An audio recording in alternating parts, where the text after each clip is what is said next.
चलिए, तो अब हम लोग यहाँ पे आ गए रिपोजिशन। सबसे पहले अब हम लोग देखने वाले हैं कि रिपोजिशन क्या होता है। तो ध्यान दीजिए, जैसे मिस्टर ए था, जैसे मिस्टर ए है, ये कार परचेज कर रहा है। क्या परचेज कर रहा है? कार। और ये जो है हायर परचेज बेसिस पे यहाँ पे कार को परचेज कर रहा है। तो यहाँ पे मिस्टर ए कब तक पेमेंट करेगा? तो जब तक कि जो फुल पेमेंट ना हो जाए तब तक। जैसे मान के रखो कि यहाँ पे हायर परचेज का जो प्राइस दे रखा है वो कितना दे रखा है? 1 लाख। और इसे 5 इंस्टॉलमेंट में टोटल लिया। कितना इंस्टॉलमेंट में? तो 5 इंस्टॉलमेंट में। तो डिवाइड करेंगे 5 से, तो पर इंस्टॉलमेंट कितना हो गया? 20,000 करके। तो मिस्टर ए 5 बार 20,000 करके यहाँ पे पे करेगा जो भी कार का जैसे मान के रखो यहाँ पे मारुति कंपनी से लिया, तो यहाँ पे मारुति कंपनी को 20,000 करके 5 बार यहाँ पे क्या करेगा? पेमेंट करेगा।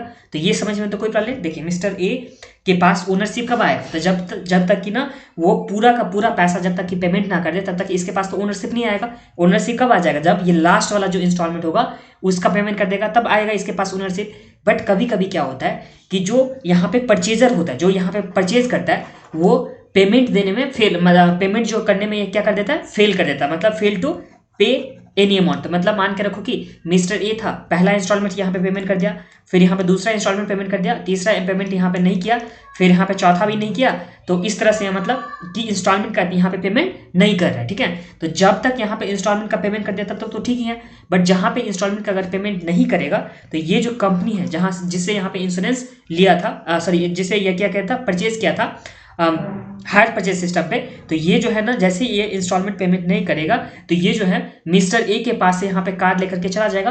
तो ये जो अपना जो पोजीशन, जो भी एसेट है, एसेट का पोजीशन बैक करके लेके चला गया, इसी को हम लोग क्या बोलते हैं? रिपोजिशन। तो ये समझ में आ गया आप लोग को?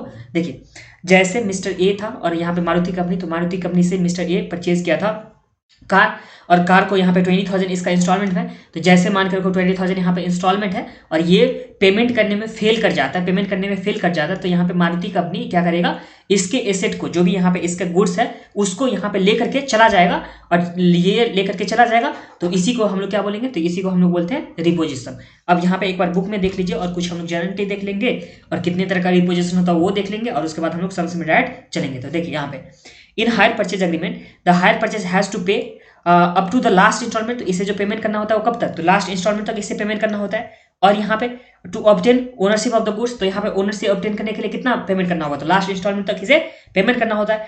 बट कभी कभी ये फेल कर जाता है पेमेंट करने में, और यहाँ पे पेमेंट जब नहीं कर पाता तो यहाँ पे हायर वेंडर जो होता है, जैसे इस केस में मारुति कंपनी जो था, has right to take the asset back it in its actual from the without any refund. तो यहाँ पे जो भी यहाँ पे पेमेंट किया रहेगा मिस्टर ए, उसका पेमेंट को रिफंड नहीं करेगा, और जितना भी पेमेंट का रिफंड ना करके ये सारा का सारा यहाँ पे ऐसे लेकर के चला जाएगा। तो इस केस में हम लोग इसे क्या बोलते हैं? तो इसे हम लोग बोलते हैं रिपोजिशन बोलते हैं। ठीक है, और यहाँ पे लिखा हुआ है the amount receive from the hire purchase through the down payment and the instalment are treated as hire charges by the hire vendor. तो यहाँ पे जो भी इससे रिसीव हुआ ना, जैसे मिस्टर ए से जितना भी पैसा यहाँ पे रिसीव हो रहा है, इस पैसा को यहाँ पे जो मारुति कंपनी होगा वो क्या मानेगा कि हाँ ये हायर चार्जेस के फॉर्म में इसे लेकर के चला गया। और ये जो एक्ट हुआ कि एसेट को पूरा वापस लेकर के चला गया, इस वाले एक्ट को हम लोग क्या बोलते हैं? तो इसे हम लोग बोलते हैं रिपोजिशन बोलते हैं। तो रिपोजिशन समझ में तो आप लोग कोई प्रॉब्लम नहीं है। रिपोजिशन में सिंपली आप लोग समझ लीजिए कि जो कार कंपनी है वो अपना एसेट लेकर के चले जाएगी, तो उसी को हम लोग क्या बोलेंगे? रिपोजिशन बोलेंगे।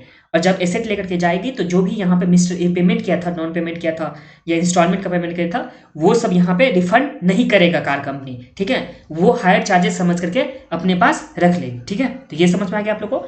अब यहाँ देखिए रिपोजिशन। तो रिपोजिशन कितने तरह का होता है? तो यहाँ पे रिपोजिशन 2 तरह का होता है। एक होता है कंप्लीट रिपोजिशन और दूसरा क्या होता है? Partial reposition. तो यहाँ पे रिपोजिशन कितने तरह का हो गया? 2 तरह का, ये हो गया। अब यहाँ पे कंप्लीट रिपोजिशन क्या होता है ये समझेंगे हम लोग सबसे पहले। तो कंप्लीट रिपोजिशन का मतलब क्या होता है कि मान के रखो यहाँ पे जो हायर परचेजर था, मिस्टर ए था, वो मान के रखो यहाँ पे 10 कार खरीदा। कितना कार खरीदा है? 10 कार खरीदा है। किससे? तो यहाँ पे मारुति कंपनी से 10 कार खरीदा है। तो इस केस में अगर 10 कार में खरीदा है और यहाँ पे पेमेंट करने में ये फेल कर देता है, मिस्टर ए पेमेंट करने में फेल कर देता है, तो यहाँ पे 10 कार यहाँ पे मारुति कंपनी लेकर के चली जाएगी। इसे हम लोग क्या बोलते हैं? तो इसे बोलते हैं कंप्लीट रिपोजिशन। और पार्शियल रिपोजिशन का क्या मतलब होता है कि यहाँ पे 10 कार लेकर के नहीं जाएगी मारुति कंपनी, यहाँ कुछ कार यहाँ पे मिस्टर ए के पास छोड़ देगा। मान के रखो कि 2 कार मिस्टर ए के पास छोड़ दिया और यहाँ पे 8 कार लेकर के मारुति कंपनी चला गया, तो इस केस में हम लोग क्या बोलते हैं? इसे पार्शियल रिपोजिशन बोलते हैं। तो ये चीज यहाँ पे दे रखा हुआ है। अब यहाँ पे एक बार देख लीजिए आप लोग, जनरल एंट्री देख लीजिए। रिपोजिशन के टाइम में हम लोग जनरल एंट्री किस तरह से करेंगे और उसके बाद हम लोग सम्स में चलेंगे। ठीक है, तो जर्नल एंट्री के लिए सबसे पहले देखिए, परचेज या जब सेल होता है, जब हायर परचेजर में, मतलब जो परचेज कर रहा है उसके बुक में किस तरह से हम लोग एंट्री कर देते, तो जब जैसे एसेट परचेज होता था एसेट अकाउंट को डेबिट कर देते टू हायर वेंडर, जिससे हम लोग परचेज करते थे उसे क्रेडिट कर देते। फिर जब इंस्टॉलमेंट देते थे तो इसे हम लोग डेबिट करते थे, जिसे हम लोग परचेज करते थे उसे डेबिट करते थे और उसे हम लोग कैश या बैंक से पेमेंट कर देते थे। जब इंटरेस्ट देते थे तो इंटरेस्ट क्या होता था, जो परचेज करता है उसके लिए इंटरेस्ट क्या होता था, एक्सपेंस होता था, तो इंटरेस्ट को डेबिट करते थे, टू हायर वेंडर करते थे। और यही जब रिपोजिशन का बात आएगा, क्या आएगा, जब रिपोजिशन का यहाँ पे बात आएगा, तो जो हायर वेंडर है, जो पहले हम लोग हायर वेंडर को क्रेडिट किए थे, तो अभी हम लोग डेबिट करके इसके अकाउंट को क्या कर देंगे, कैंसिल कर देंगे। और टू एसेट, क्योंकि एसेट भी तो हम लोग के पास से चला जाएगा ना। एक बार दिखा देता हूँ, ये जैसे मान के रखिए ये है परचेजर, मिस्टर ए था क्या, परचेजर था, तो मिस्टर ए यहाँ पे क्या था, परचेजर था। तो ये जब परचेज करता है जैसे गुड्स को, तो हम लोग क्या बनाते थे एंट्री, तो एसेट को हम लोग डेबिट करते थे। और ये हायर परचेज पर परचेज कर रहा था, मतलब ये इंस्टॉलमेंट में परचेज कर रहा था, तो टू हम लोग क्या करते थे यहाँ पे हायर वेंडर, मतलब जिससे परचेज कर रहा था उसे हम लोग क्रेडिट करते थे। फिर जब ये पेमेंट कर रहा था तो हम लोग इस केस में क्या करते थे कि हायर वेंडर को हम लोग क्रेडिट किए थे ना, तो उसे हम लोग हायर वेंडर को यहाँ पे डेबिट करके और यहाँ पे कैश या बैंक से हम लोग पेमेंट कर देते थे। ये हो गया था। फिर इसके लिए इंटरेस्ट क्या होता था, ये देखिए, जैसे यहाँ पे पेमेंट जो कर रहा है बाद में पेमेंट कर रहा है, इंस्टॉलमेंट में पेमेंट कर रहा है, तो इसके बदले तो इसे इंटरेस्ट भी देना पे करना होता था ना। तो इंटरेस्ट तो इसके लिए एक्सपेंस हो गया, तो इंटरेस्ट को यहाँ पर डेबिट किया जाता था। और इंटरेस्ट के बदले किसे पैसा मिलता था, तो हायर वेंडर को। तो हम लोग यहाँ लिख करते थे हायर वेंडर अकाउंट। और यही जब यहाँ पे गुड्स क्या हो जाएगा, रिटर्न हो जाएगा, मतलब जब गुड्स लेकर के चला जाएगा कंपनी, जो मारुति कंपनी है वो गुड्स लेकर के चला गया, तो उस केस में क्या एंट्री हो जाएगा, तो ये तो अब एसेट रहा नहीं, जो एसेट है वो तो लेकर के चला गया। तो जब एसेट आया था तो हम लोग डेबिट किए थे, वैसे भी एसेट अकाउंट को हम लोग डेबिट करते हैं, तो अब चला जाएगा तो हम लोग क्या करेंगे, इसे क्रेडिट करेंगे, तो टू एसेट हो गया। और यहाँ पे हायर वेंडर को हम लोग क्या किए थे, क्रेडिट किए थे, तो इसे हम लोग अभी क्या कर देंगे, डेबिट करेंगे। तो हायर वेंडर को डेबिट कर देंगे और एसेट को हम लोग क्या कर देंगे, क्रेडिट कर देंगे। तो यही चारों एंट्री यहाँ पे हम लोग के पास लिखा हुआ है। तो रिपोजिशन का एंट्री क्या हो गया कि जो हम लोग के पास एसेट परचेज करने का टाइम एंट्री था, उसको हम लोग सिंपली क्या कर देंगे, रिवर्स कर देंगे, क्योंकि अभी तो गुड्स लेकर के चला गया है ना। तो ये हो गया। अब यही अगर हायर वेंडर के अकाउंट में बनाएंगे, जो सेलर है, सेलर के अकाउंट में अगर हम लोग बनाते हैं, तो उस केस में हम लोग क्या करेंगे, यहाँ पे ये रहा सेलर, तो सेलर के अकाउंट में क्या हो जाएगा, तो जैसे गुड सेल करेगा तो क्या एंट्री बनाएगा, तो हायर परचेजर अकाउंट डेबिट, जिससे यहाँ पे सेल कर रहा है, एक तरह से ये डेटर ही हो गया ना, तो जिससे सेल कर रहा है उसे डेबिट करेगा। और टू सेल्स अकाउंट, इस सेल तो इसके लिए मतलब जो भी गुड्स होगा वो तो सेल्स ही हुआ ना इसके लिए, तो टू सेल्स हो गया। जब इसे इंस्टॉलमेंट मिलेगा तो कैश इसके पास आ जाएगा, और किसे मिला, तो परचेजर से मिला। फिर जब यहाँ पे इंटरेस्ट मिलेगा तो इंटरेस्ट तो इसके लिए इनकम हो गया ना, तो इंटरेस्ट को हम लोग क्रेडिट करेंगे। और यहाँ पे हायर परचेजर से मिल रहा है इंटरेस्ट, तो हायर परचेजर को डेबिट करेंगे। और जब यहाँ पे गुड्स रिपोजिस्ट करेगा तो गुड्स एक अकाउंट ये बनाएगा, क्या बनाएगा, तो यहाँ पे गुड्स रिपोजिस्ट अकाउंट डेबिट, क्योंकि इसके पास एसेट आ जाएगा। जब यहाँ पे लेकर के आ जाएगा ये कंपनी, जो मारुति कंपनी है वो एसेट लेकर के आ गया, तो उसके पास तो एक एसेट बन गया ना, तो गुड्स रिपोजिस्ट अकाउंट डेबिट हो जाएगा।